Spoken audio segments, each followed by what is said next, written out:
Bismillahirrahmanirrahim.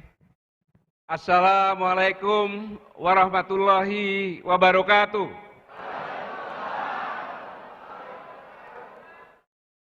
Alhamdulillah wa syukurillah wala haula wala quwata illa billahil azim. Yang saya hormati, saya banggakan guru saya banyak belajar dari beliau, yaitu pendiri Partai Umat, Profesor Dr. Amin Rais,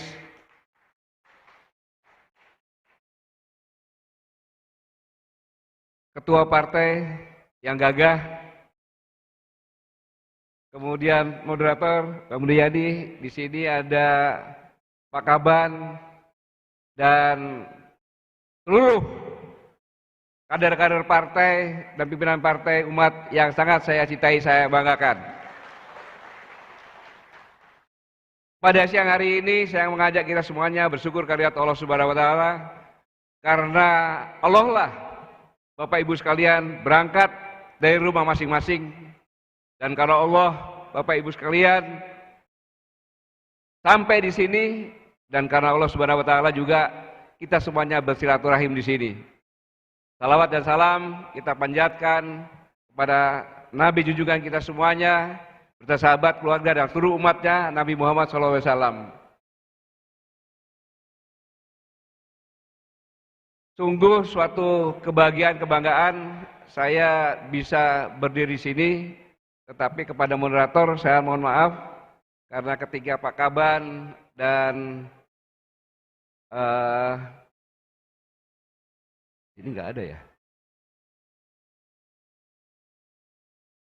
Beliaunya nggak ada di sini, nggak usah saya sebutkan saja. Oh, Ustaz Sambo di belakang datang dan minta saya menyampaikan visi dan misi. Saya bilang visi dan misi apa? Apa visi misi dan misi ketua partai? Saya tidak mau, karena ketua partainya adalah idola saya juga gitu. Jadi kalau saya menyampaikan visi dan misi tidak sepantasnya. Sekarang ini saya belum berpikir untuk menjadi presiden maupun wakil presiden. Belum waktunya. Karena masih beberapa hal yang sangat saya khawatirkan tentang bangsa ini. Dan mudah-mudahan saya diizinkan menyampaikan, saya bicara semau saya, Pak.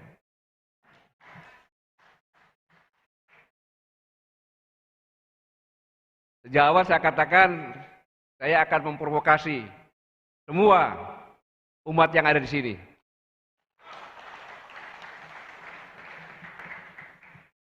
Saudara-saudara sekalian, Bapak Ibu sekalian, bahwa sama-sama kita ketahui bahwa fungsi partai politik adalah membawa aspirasi rakyat. Itu fungsi utamanya. Dan kemudian kita sama-sama juga pahami bahwa seluruh rakyat tanpa terkecuali mendambakan kekuasaan yang moralitas dan keadilan sosial. Kekuasaan yang moralitas adalah kekuasaan yang seluruhnya dikerahkan hanya untuk rakyat. Nah, saya mengharapkan Partai Umat seperti itu. Karena itu sekarang yang langka. Mengapa langka? Ada suatu hal yang sangat mengkhawatirkan dan sangat menyedihkan. Terjadi diskriminasi. Dan pemerintah telah gagal memberikan keadilan. Indikasinya ada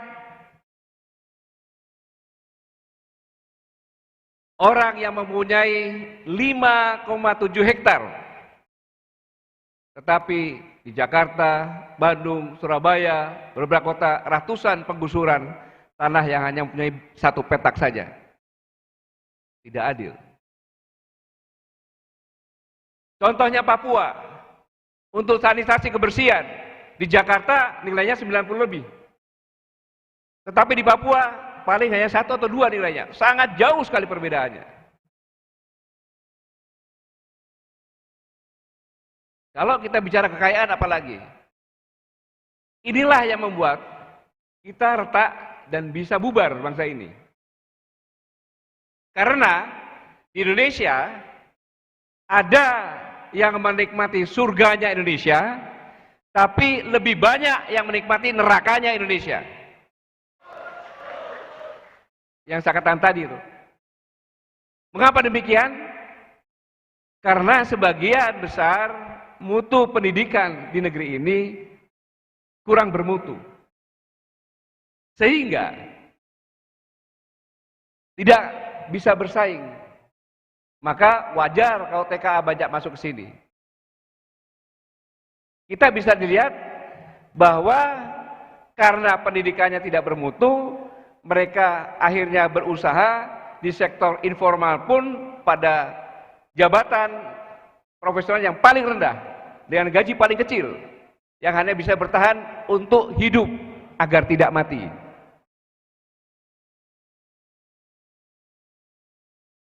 Mereka tidak bisa bersaing dengan ekonomi modern yang menggunakan IT.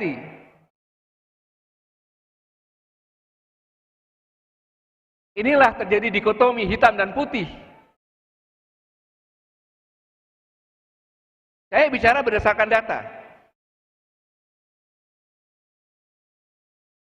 UMKM yang 65 juta non bankable, dia tidak bisa pinjam ke bank. Cuma dengan gerobak bakso, apa bisa diangguran ke bank? Nggak bisa. Dengan jualan pisang goreng, nggak bisa. Kalau martabak masih bisa.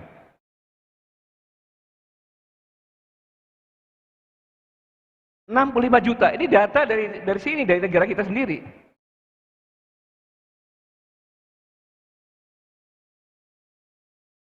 Sehingga sangat menyedihkan. Di pinggiran. Sehingga uang yang beredar di Indonesia ini tidak dinikmati oleh mayoritas masyarakat Indonesia. Ya karena nggak bisa pinjam uang bank. Sehingga yang menikmati sedikit saja orang.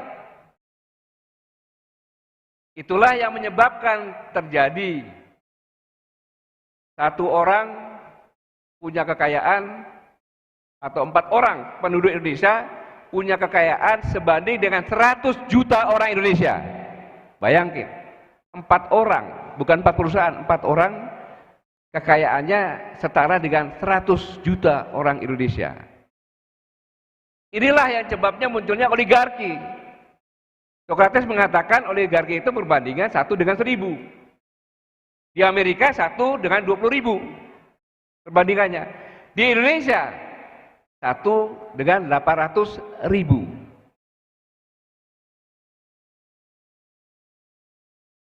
Dan yang 4 orang ini yang kekayaannya setara dengan 100 juta orang, apapun bisa dilakukan. Mau bikin partai umat kalah pun bisa.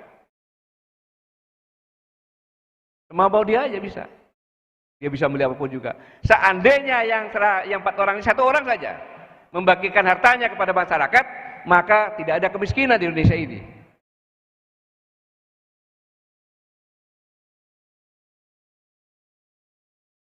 Jadi sangat menyedihkan, dan yang lebih parah lagi, mayoritas masyarakat Indonesia tidak punya tabungan, sehingga tidak bisa menikmati hiburan dan lain sebagainya. Untuk mudik saja harus menabung, kadang-kadang 2 tahun sekali pulang, padahal mudiknya masih di antara Pulau Jawa saja. Saya mengalami pada saat saya jadi Panglima TNI, saya umumkan 2 bulan sebelumnya, bagi yang akan mudik ke Jawa Barat, Jawa Tengah, Jawa Timur, daftarkan anak, adik, segala macam. Dan banyak sekali yang mendaftar dan merupakan kebahagiaan yang luar biasa. Bayangkan, hanya sekedar disiapkan bus dengan snack.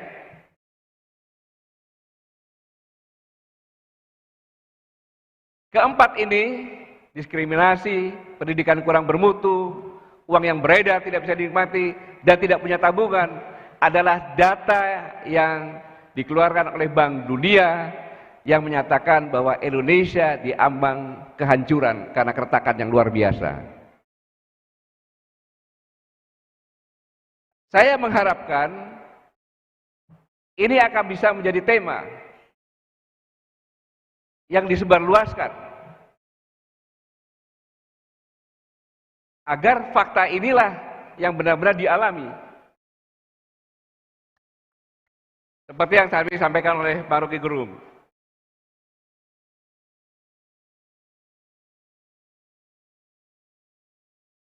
Dan selanjutnya, Partai Umat ini adalah partai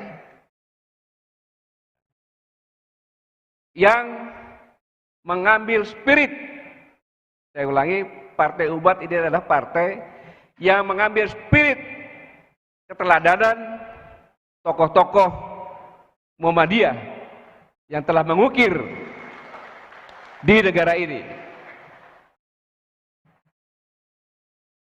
Kiai Abdul Kahar Mujakir, pahlawan nasional, anggota BPU PKI dan tim 9 yang menyiapkan kemerdekaan. Kemudian ada Ki Bagus Hadikusuma, pahlawan nasional perintis kemerdekaan, yang pertama tadi pahlawan nasional. Kemudian ada Bapak TNI Jenderal Sudirman.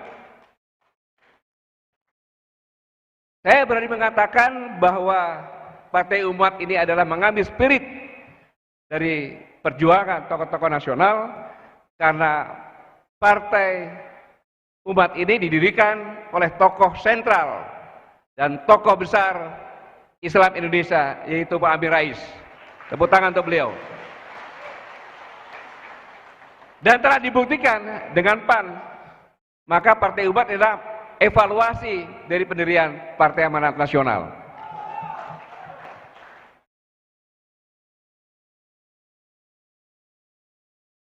Ini yang kondisi real yang saya sampaikan. Kemudian bagi umat Islam,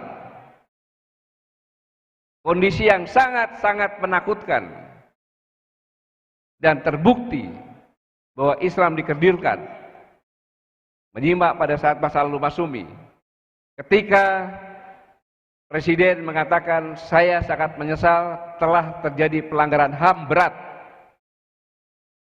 dan saya akan memulihkan korban. Saudara-saudara sekalian, kalau kita tidak tahu, maka biasa menyatakan pelanggaran HAM berat. Tetapi yang menyatakan pelanggaran berat bukan seorang presiden sebagai kepala pemerintahan, tetapi seorang presiden sebagai kepala negara, karena kejadiannya sudah lama berlalu. Saudara-saudara sekalian, berdasarkan sejarah lahirnya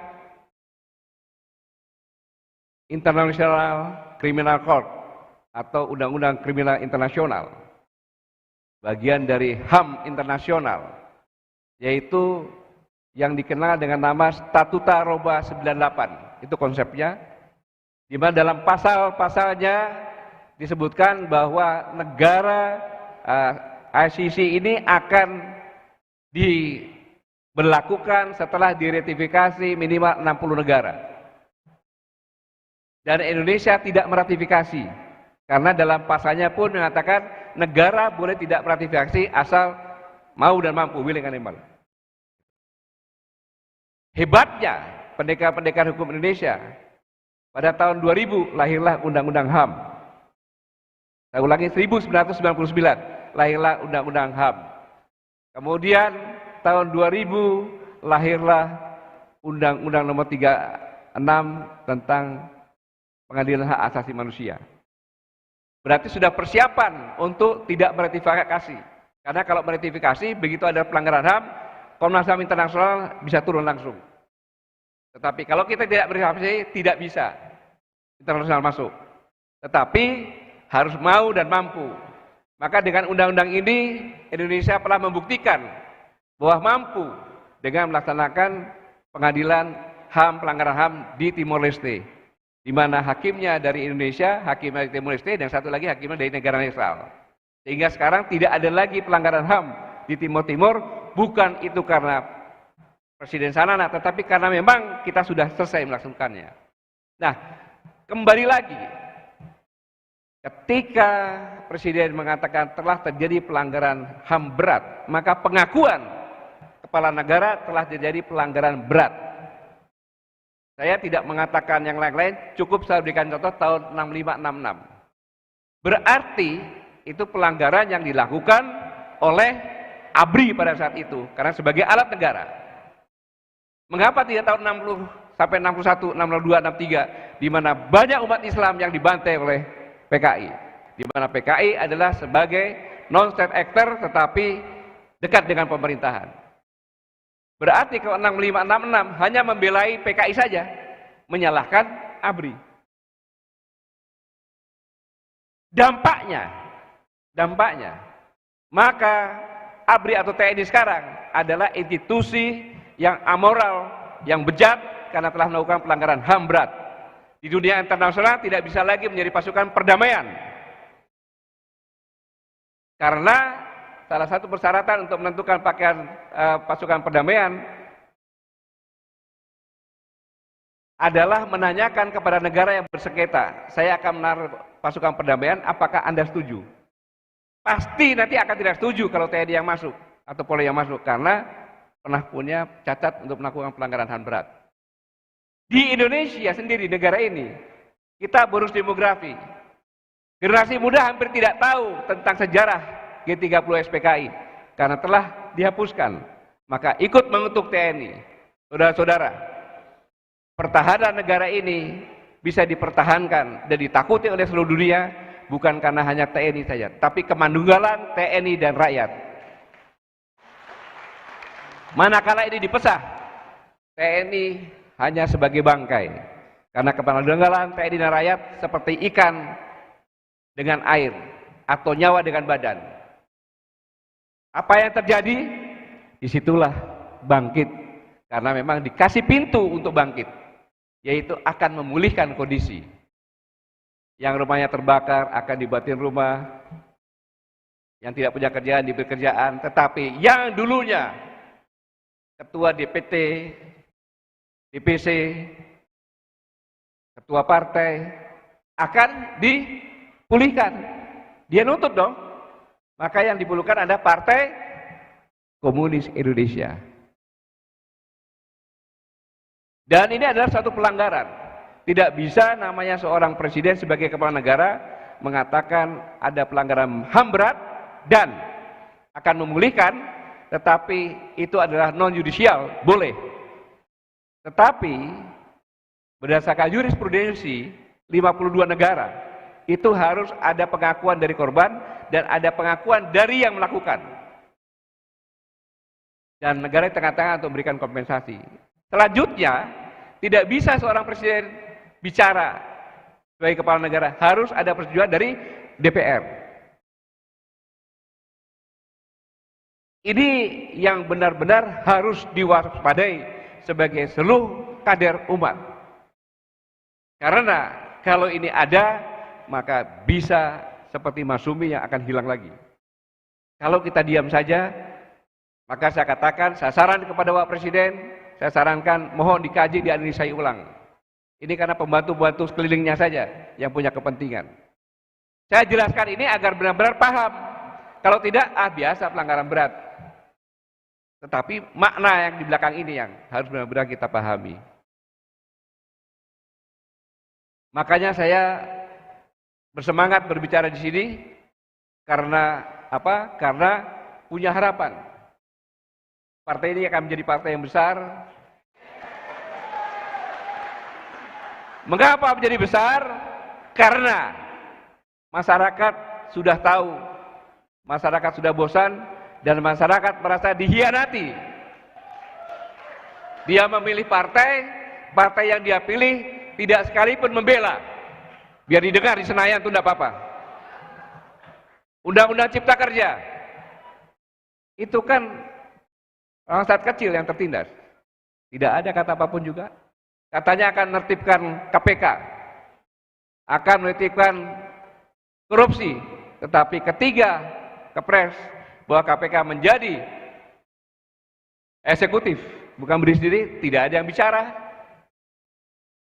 Nah, ketika dalam kondisi seperti ini muncul partai baru, punya harapan yang sangat luar biasa.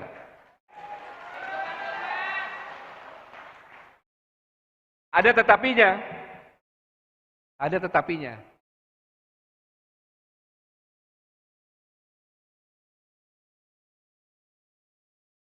Tetapinya yang harus dilakukan adalah, kalau saya dulu diajarin, setiap saya berada dimanapun juga, duduk dimanapun juga, dalam kondisi apapun juga, saya harus menjadikan kanan saya, kiri saya, muka saya, belakang saya adalah orang yang simpati kepada saya dan menjadi jaring atau network saya.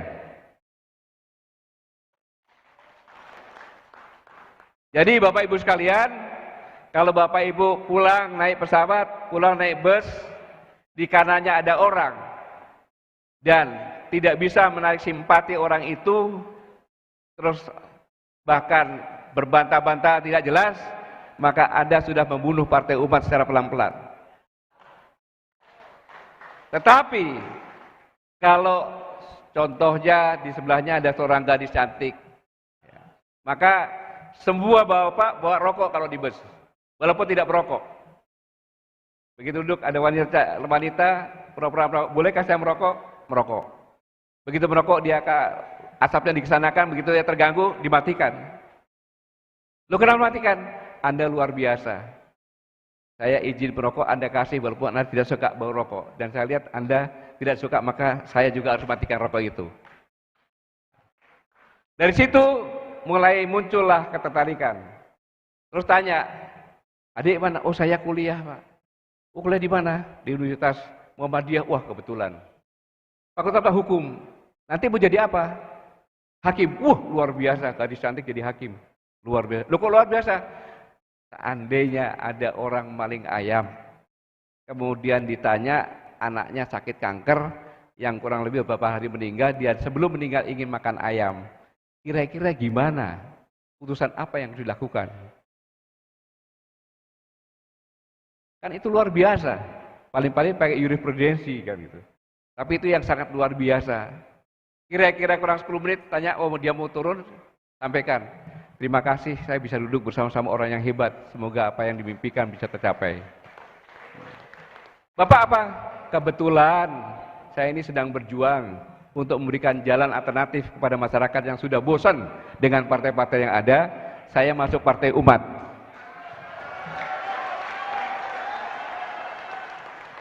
Jangan cuma tepuk tangan. Masukkan dalam hatimu, dalam pikiranmu, bahwa ini adalah pekerjaan yang kamu lakukan mulai sekarang. Nah, kalau mulai sekarang, tanya nomor HP sebelah kirimu apa? Loh ya, bayangkan, sekian banyak kamu punya nomor HP-nya. Kalau kamu ada orang yang kesulitan atau apa, mau ke suatu daerah, karena kamu punya akses, kenapa tidak sampaikan? Tenang saja, saya punya teman di sana. Apapun bisa dilakukan. Perlu apa sih? Ini telepon sampaikan. Nanti akan dibantu. Ya. Begitu dibantu, loh kok bisa? Ini adalah jaringan Partai Umat. Ini yang harus dilakukan. Istilah tentara operasi berbisik, bisik-bisik. Kalau kau menjelekkan partai lain kan nggak boleh teriak-teriak kan, bisik-bisik kan? Kalau ini dilakukan dan tiada waktu sedetik pun dilewatkan, maka pasti. Dan saya harap Ketua DPD, DPC pulang apa yang didapat dari semuanya ini kamu rangkum. Kalau perlu di sini ada tim yang merangkum secara efisien dengan bahasa yang mudah dicerna, dibekali semuanya dalam bentuk USB atau apa, dan ini diajarkan mereka untuk memberikan penjelasan, membentuk kader ke sana, pasti ini akan luar biasa. Dan saya yakin ini sudah disiapkan oleh ketua. Bapak Ibu sekalian, sedikit saya ingin menyampaikan bahwa kejadian yang tadi saya sampaikan di negara kita ini adalah bukan semata-mata dari dalam negeri saja. Tapi ini semuanya adalah karena anugerah Allah Subhanahu wa taala yang luar biasa kepada bumi yang kita duduki sekarang ini. Makanya pendahulu kita itu memberikan protek luar biasa. Membentuk pemerintahan Indonesia dengan melindungi segenap bangsa dan seluruh tumpah darah. Jadi melindungi semua manusia Indonesia dan tempat ruang dia hidup untuk mensejahterakan dan mencerdaskan. Mengapa demikian? Karena semakin hari gencaran-gencaran ini semakin luar biasa dan jadikan perebutan. Karena jumlah penduduk sekarang ini pada 11 November kemarin itu sudah 8 miliar. Orang bisa hidup normal sebenarnya hanya cuma 4 miliar. Jadi udah overload 2 kali lipat maksimal itu. Sehingga setiap tahun 15 juta anak meninggal dunia. 15 anak meninggal dunia ini karena kekurangan gizi, kemiskinan, dan kesehatan. Kalau orang dewasa seperti saya meninggal dunia, wis wayahe katanya kan. Minyak pun hampir habis.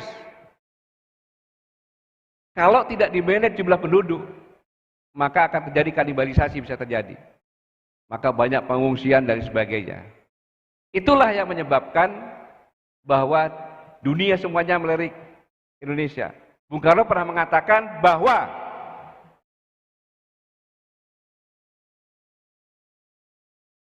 orang melihat sumber daya alam Indonesia adalah merupakan ancaman tersendiri bagi bangsa Indonesia.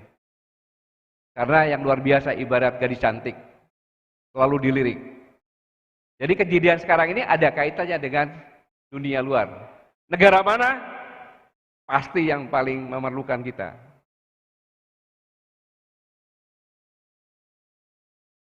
Ini yang harus benar-benar kita waspadai bersama-sama, sehingga kita tidak termasuk euforia yang untuk sama-sama berkumpul dan sebagainya, tapi tidak ada arahnya. Berapa menit lagi saya, Pak?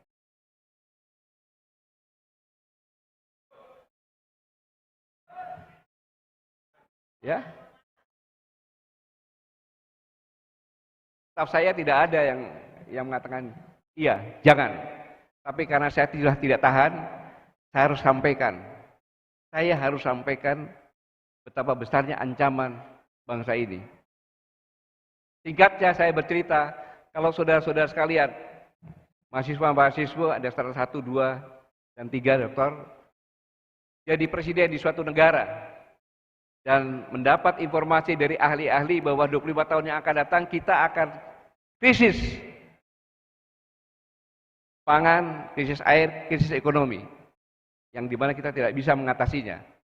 Tapi hanya satu saja caranya, kalau kita bisa bekerja sama atau menguasai Indonesia. Apa yang kamu lakukan terhadap Indonesia? Saya ingat betul waktu itu,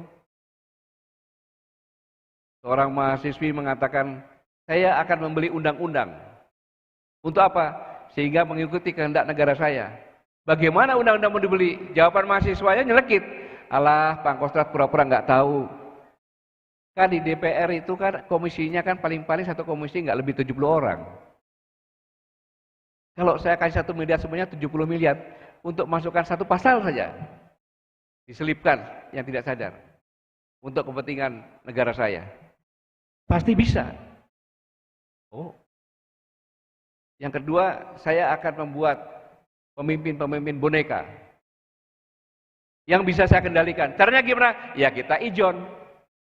Dia mau jadi anggota DPR kita biayai, mau jadi bupati kita biayai, tapi nurut dengan saya. Kemudian diadu Pak TNI sama Polri, biar ribut aja terus, karena itu tulang punggung keamanan dan pertahanan.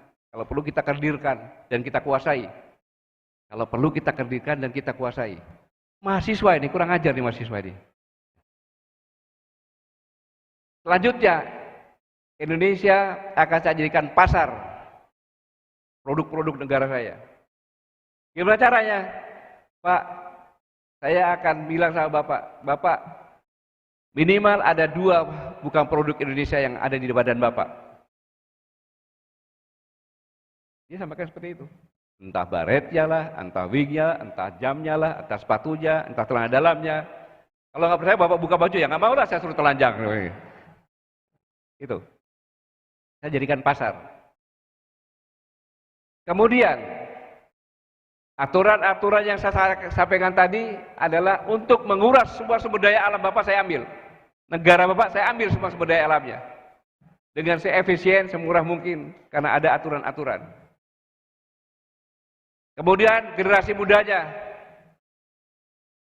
saya buat hiburan, minuman keras, narkoba. Sehingga generasi yang akan datang itu generasi OOR. Karena geleng-geleng aja terus. Dan lain sebagainya. Bapak Ibu sekalian, tahun 2014 dan tahun 2015 mulai 16, mulai 17, 2018 semua yang disampaikan dari 13 item terjadi sekarang ini. Terjadi. Jadi bahwa situasi yang terjadi sekarang ini adalah desain dari luar yang memanfaatkan orang-orang yang ada di sini, di negara ini, bahkan sekarang yang sedang memimpin, bisa terjadi karena itu yang dilakukan. Jadi saya mau sampaikan bahwa menjadi kader Partai Umat itu tidak ringan dan sangat berat.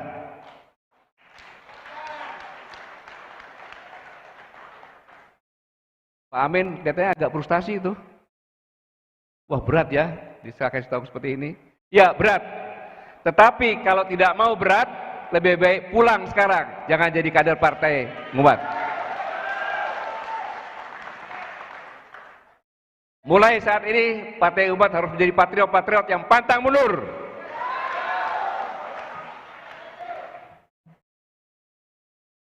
Ingat, Partai Umat harus punya prinsip.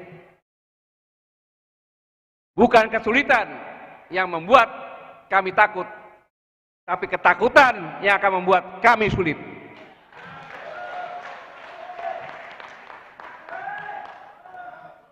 Jangan katakan kepada Allah, saya punya masalah yang besar. Saya ulangi, jangan katakan kepada Allah, saya punya masalah yang besar. Tapi katakan sama masalah, saya punya Allah yang maha besar. Allahu Akbar. Itu prinsip. Jadi nggak ada kata-kata sulit, ya. Nggak ada kata-kata takut, takut itu yang buat kamu sulit. Nggak ada masalah yang sulit, semuanya bisa.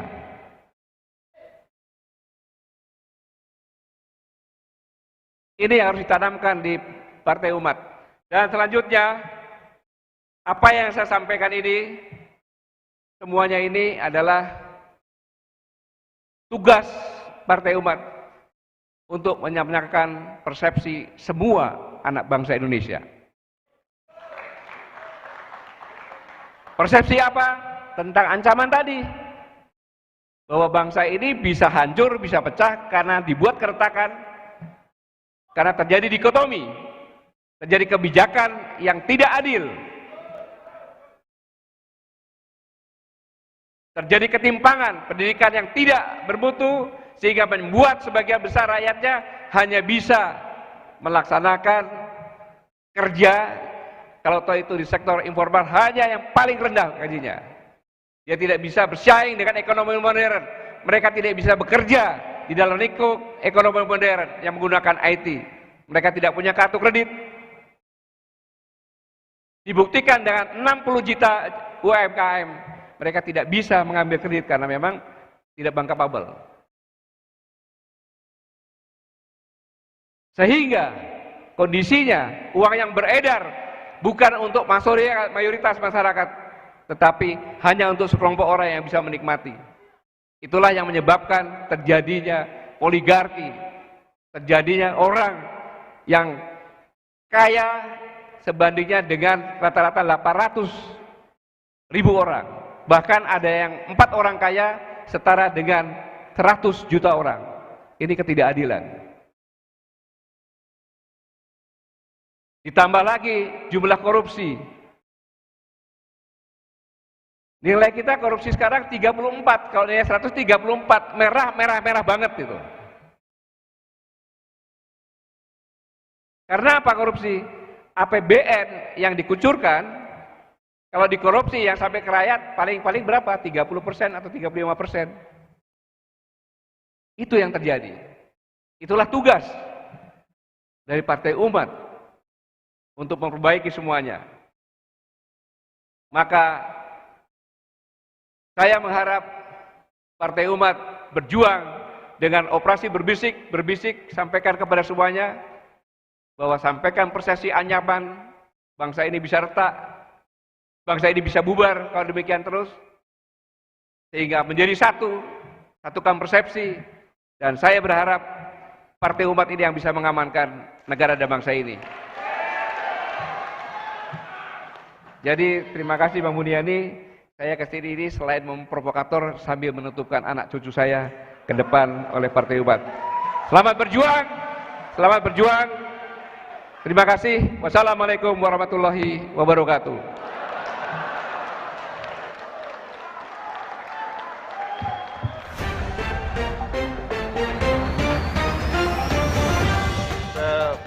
Sebentar Pak Gatot. Ini jadi kelihatannya ini kader-kader Partai Umat ini masih bertanya-tanya Pak Gatot. Jadi ini aspirasi dari bawah itu nama Bapak ini muncul Pak. Itu menginginkan Bapak menjadi presiden. Tapi tadi dalam presentasi kelihatannya Bapak bagaimana begitu ya. Jadi ini silakan Pak Gatot dijelaskan Pak. Baik, Bang Buniani, saya sebagai mantan Panglima TNI tentunya aja saya punya keinginan yang tinggi menjadi presiden atau wakil presiden, ya kan. Tetapi saya merenung bahwa wajar kalau saudara-saudara sekalian masuk ke partai, jalur partai. Tetapi dalam kondisi yang sekarang, biarlah saya punya kesempatan, kalau saya ikut di salah satu partai, atau saya ikut di salah satu kontestasi presiden, contohnya, saya nyalonkan presiden, pasti orang-orangnya Anies, orang-orangnya calon-calon presiden yang lain, Puan, segala macam, mendengar saya nggak akan dengarkan. Kalau saya masuk salah satu partai pun sama, tidak akan mendengarkan. Kan gitu. Padahal ancaman ini yang saya pelajari sejak saya bisa bicara di UI itu 6 tahun saya pelajari berdasarkan teori-teori yang ada. Teori Thomas Malthus, peak oil theory, teori hegemoni, teori imigrasi. Saya dalamin, maka 3 universitas minta saya dari Dr. honoris causa dengan presentasi itu, saya bilang saya tidak mau. Jadi di samping itu saya punya intuisi. Pada saat saya jadi Panglima, jadi Kasat oleh Presiden Jokowi, saya 3 kali, hampir tiap bulan dikatakan, Bapak Kasat mau saya jadikan Panglima TNI. Saya bilang, matur nuwun Pak, belum waktunya sekarang. Yang kedua ngomong lagi Pak, kalau Bapak orang sipil, Bapak lantik aja Kasau, Pak Agus. Karena Pak Agus itu Kasau, habis darat Pak Muldoko jadi Angkatan Udara. Yang ketiga, Pak jangan khawatir Pak, kalau semuanya mau kudeta kasih tahu sama saya Pak, seminggu saya selesaikan. Tiba-tiba saya di Singapura, ketemu sama, ya sebenarnya ditipu lah sama teman saya, mau makan, tapi ya ketemu di hotel, ada ketua DPR, Setnov. Intinya, saya disuruh sama presiden. Oke lah saya bilang. Kemudian seminggu kemudian saya ke Denmark, saya dicari oleh duta besar, Setnov akan bicara, kira-kira di sini jam 10. Pak Gatot saya dapat surat. Saya buka ya, isinya presiden mencalonkan saya sebagai kepala staf Angkatan Darat. Surat ini harus saya apakan? Jawaban saya apa? 1, sobek-sobek masukkan tong sampah. Yang kedua silakan. Yang kedua saya jadi Panglima TNI. Ya. Kemudian 2017 sebelum bulan puasa, Menteri Sekretaris Negara datang ke saya. Pak, saya disuruh presiden, besok Bapak akan menjadi Menteri Pertahanan menggantikan Pak Remijar. Saya menjawab pada saat itu, Pak, tidak ada satu orang pun mantan Panglima TNI tidak mempunyai cita-cita untuk menjadi Panglima TNI, yang Menteri Pertahanan. Tapi mohon maaf Pak, Pak Remijar dulu adalah pimpinan saya. Dan publik tahunya saya bermusuhan dengan Pak Remijar karena Laut Cina Selatan dan bela negara. Yang itu semuanya saya mengikuti petunjuk dari pemerintah. Jadi sisa saya ini tinggal berapa bulan untuk menularkan moral dan etika. Karena saya takut nanti, oh kalau kamu menggantikan atas semua, ocak-ocak aja jabatannya digantikan. Maknanya apa? Ketika saya menolak untuk menjadi Panglima TNI, kalau Allah sudah menetapkan saya jadi Panglima TNI, jadi. Ketika sudah disiapkan, ya tinggal besok dilantik, tiba-tiba menurut saya tidak terjadi. Kayak gitu kan? Jadi maksud saya, biarkan waktu berjalan dulu, nanti pada waktunya, seandainya saya mau ya mau, kalau belum ya belum. Tapi istilahnya saya ingin menjadi provokasi dulu, ya kan? Untuk supaya semuanya jadi semangat, kan saya masih punya harapan besar kepada partai umat ini. Kalau partai ini besar, ya kan, yang namanya juga didirikan berdasarkan inspirasi dan spirit perjuangan pahlawan nasional, baik perintis kemerdekaan nanti. Kemudian tidak diragukan lagi. Ya. Pak Amin Rais mendesain partai ini pasti maksudnya sebenarnya saya bongkar aja, maaf kalau saya salah Pak. Sebenarnya yang dilakukan Pak Amin Rais ini adalah memanfaatkan semuanya ini untuk bekal Pak Amin Rais pulang selama-lamanya. Ah betul, alhamdulillah, tak kira salah. Jadi beliau membuat partai ini karena melihat partai yang lain itu justru bisa berbahaya nantinya. Karena ketika surat Yasin ayat nomor 65 itu kan, ketika mulut terkunci, tangan bicara, kaki menjadi saksi, waduh saya harus buat partai ini untuk membati yang itu kan gitu. Jadi itu ceritanya gitu. Jadi, nah kan saya berarti kan saya punya harapan partai ini besar. Kalau partai ini besar, bisa menjadi dominan, bisa mengambil keputusan, bisa membuat kekuasaan-kekuasaan yang moralitas, di mana pemimpin berpikirnya hanya semuanya untuk rakyat dan untuk rakyat, aman negara ini. Jadi kesimpulannya, berikan dulu saya kesempatan, ada waktunya kalau emang saya ada petunjuk, ya saya akan bergerak sesuai dengan petunjuk dari Allah Subhanahu wa taala. Begitu Pak. Syukron jazilan Pak Gatot Nurmantio sudah bersedia hadir bersama kita Pak, memberikan semangat. Tapi mudah-mudahan nanti juga akan kembali berkenan ke Partai Umat Pak. Kita ingin belajar itu operasi bisik-bisik. Itu nanti yang tadi itu kelihatannya itu lazim digunakan di militer ya Pak ya. Itu untuk ngajari kita bagaimana caranya biar kita ini bisa merekrut sebanyak-banyak orang menjadi kader kita Pak. Jadi kita kasih aplaus yang besar kepada Pak Gatot Nurmantio. Sudah bersedia bersama kita, terima kasih sekali lagi Pak. Jadi dengan berakhirnya tadi penjelasan Pak Gatot mengenai bagaimana kesediaan beliau, kita akhiri perjumpaan kita hari ini. Jadi terima kasih Pak Gatot. Panitia, apa perlu sesi foto? Perlu?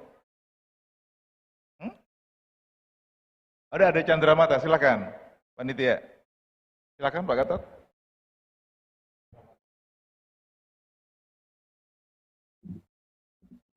Kami minta Mas Ketum untuk memberikan candera mata kepada Pak Gatot.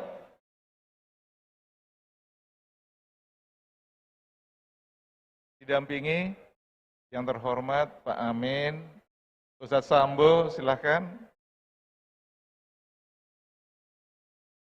Ya Allah.